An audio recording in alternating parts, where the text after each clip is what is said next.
ஆதியாகமம் 24ஆம் அதிகாரம் 35வது வசனம். கர்த்தர் என் எஜமானை கர்த்தர் என் எஜமானனை மிகவும் ஆசீர்வதித்திருக்கிறார். மிகவும் ஆசீர்வதித்திருக்கிறார். யார் பார்த்து சொல்றாரு?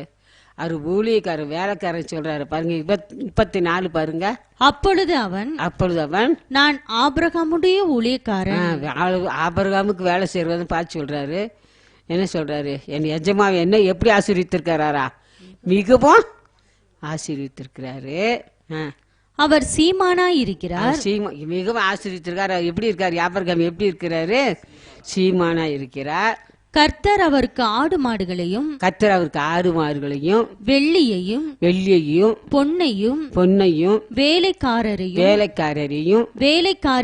வேலைக்காரிகளையும் ஒட்டகங்களையும் கழுதைகளையும் கொடுத்திருக்கிறார். மிகவும் ஆச்சரித்திருக்கார். சீமானா இருக்கிறார்.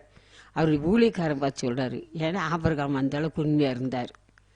நம்ம வாழ்க்கையிலும் உண்மை இருக்க கர்த்தர்ட்ட கேட்கணும். ஆண்டவரே, உள்ளத்தில் உண்மை இருக்க விரும்புகிறேன்னு சொன்னியப்பா, என்னை மாற்றுமப்பா, என் வாழ்க்கையை மாற்றுமப்பா. இன்னும் கடைசி நாள், கடைசி வினாடி, கடைசி எல்லா ஊழியரும் அப்படித்தான் சொல்கிறாங்க. கடைசி வினாடியில் தான் இருக்கிறோம்மா. கடைசி வினாடி. இது வரைக்கும் எப்படிலாம் வாழ்ந்துட்டோம். கடைசி வினாடியில் இருக்கோம்.